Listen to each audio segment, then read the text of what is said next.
Good morning, children. Welcome to the online study class. Myself Rashmi Mishra and I am teaching you SST. Children, I told you about the chapter 19, famous reformers, kings and religions. प्रसिद्ध सुधारक, राजाएं और धर्म. And I told you yesterday about the Dayanand Saraswati and Raja Ram Mohan Rai. And I am going to tell you about Jyotiba Phule today. Jyotirao Govindarao Phule, popularly known as Jyotiba Phule, was a social activist, thinker, writer and theologist who worked for the upliftment of women, removal of caste system, untouchability and rural economic reformers. Now children, the full name of the Jyotiba Phule was Jyotirao Govindarao Phule, but he was known as Jyotiba Phule. He was a social activist, सामाजिक सुधारक थे, वो सोच यानी thinker थे, वो writer भी थे, थियोलॉजिस्ट भी थे. उन्होंने कई सारे काम किए औरतों के आगे बढ़ने में. Removal of caste system and untouchability means अछूतों के लिए, मीन्स अनटचेबिलिटी वर्ड नहीं होना चाहिए क्योंकि कोई भी अछूत नहीं होता है. उन्होंने इसके भी काम किया एंड काफी सारे आर्थिक सुधार भी किए. He founded the first girls' school in India 1848 and formed with his followers Satya Shodhak Samaj, Society of Seekers of Truth. You know children, he was the founder of the first girls' school which established in 1848 and also his followers formed a Satya Shodhak Samaj. Satya Shodhak Samaj means society यानी समाज में जो है सच्चाई की खोज. Great kings Asoka.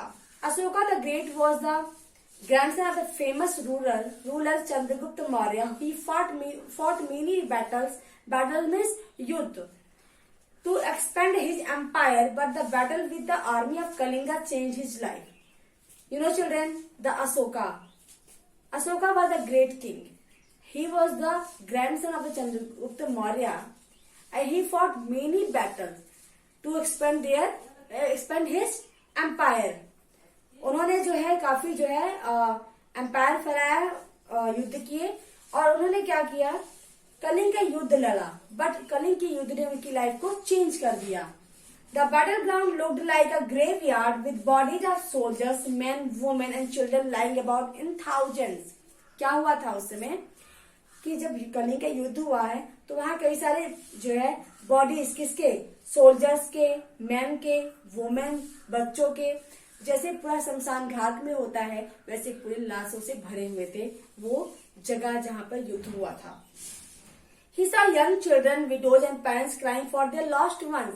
उसने देखा कि जिसके भी फैमिली में जिन्होंने कुछ खोया था, बच्चे ने अपने परिवार खोया था, पिता ने अपने बच्चों को खोया था, औरतों ने अपना हस्बैंड खोया था, तो वो जो है उन सबके लिए रो रहे थे, काफी रो रहे थे और उनका दिल पसीज गया, वो काफी दुखी हुए. And this saddened him greatly and brought about a change of heart. This happened changed him totally. उन्हें पूरी तरह से चेंज कर दिया और उनके दिल को काफी चेंज कर दिया. He pledged never to fight a battle again. और उन्होंने कसम खाई कि दोबारा वो युद्ध नहीं करेंगे. He became a follower of Lord Buddha and began to work for the welfare for the people and animals. उसके बाद after that he became the follower of the Lord Buddha and then he accepted the Bauddha religion and began to work for the welfare of the people. लोगों के लिए काम करना start कर दिया. He is credited to the first emperor to make a serious attempt at developing Buddhist policies. और वो पहले बादशाह से थे, राजा थे जिन्होंने बौद्ध धर्म का प्रचार प्रसार दिल से किया और स्टार्ट किया. Today he is considered to be one of the India's greatest king. That's why he is known as the India's greatest kings. Now about the Chhatrapati Shivaji Maharaj. Children, he is really a great personality. So listen carefully about him. Chhatrapati Shivaji Maharaj was a true king and brave warrior. Warrior means Yodha. He was a great king and true king and a brave warrior. Since childhood he was a brave boy and showed the qualities of a ruler. बचपन से ही बहुत ही बहादुर थे और बचपन से उनके अंदर quality थी एक राजा की. He had a great interest in religious teachings. Why? Because of his mother, उनकी माता ने उन्हें काफी धार्मिक कथाएं सुनाई थी, इसलिए वो बहुत ही धार्मिक थे, धर्म में बहुत रुचि थी उनकी। His first assault, assault means आक्रमण, हियर द असॉल्ट मीन्स आक्रमण।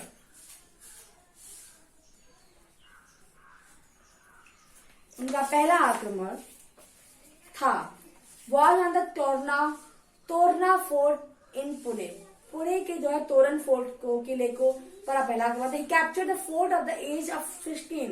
You know children, he attacked at the Torna fort, on the Torna fort when he was only 16 years old. 16 साल के थे वो खाली। He after capturing Torna fort, he captured Kondana and Raigad forts. At the rise of Shivaji's power, the Sultan of Bijapur arrested his father. Shivaji captured the forts of the Purandar and Javeli after rescuing his father from the Sultan's prison. You know children, जब वो काफी बढ़ने लगे तो बीजापुर के सुल्तान ने उनको पिता को अरेस्ट कर लिया।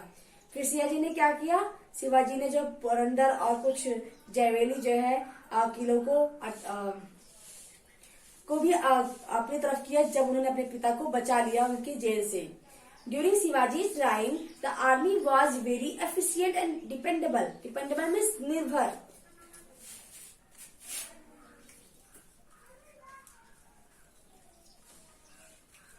में शिवाजी आर्मी वॉज डिपेंडेबल, बहुत ही कुशल थे वो, एफिशिएंट थे, कुशल थे, काफी तेज थे army. And since Shivaji ruled a major part of the western coast area, he also commanded a strong naval force. It means वो सिर्फ थल सेना में नहीं, नौ सेना यानी कि जल सेना में भी उनका बहुत ही बड़ा हाथ था, काफी बड़ा पार्ट जो है वेस्टर्न कोस्ट का उनके पास था, इसलिए उनका काफी स्ट्रांग यानी मजबूत जो है नेवल फोर्स था। Shivaji is known for his protective and fatherly attitude toward his citizens, but Shivaji is also known as the father of the citizens. अपने राज्य प्रजा के लिए वो पिता थे एंड उनको काफी याद किया था इस बारे में। He remembered as a hero who worked for the welfare of his subjects, subjects means प्रजा हियर, एंड स्टेट। वो जो है याद किए जाते हैं as a hero who worked for the goodness of the people of his states. Children, tomorrow I'll tell you about the religions like Hinduism and Buddhism and Jainism. Thank you. Have a great day.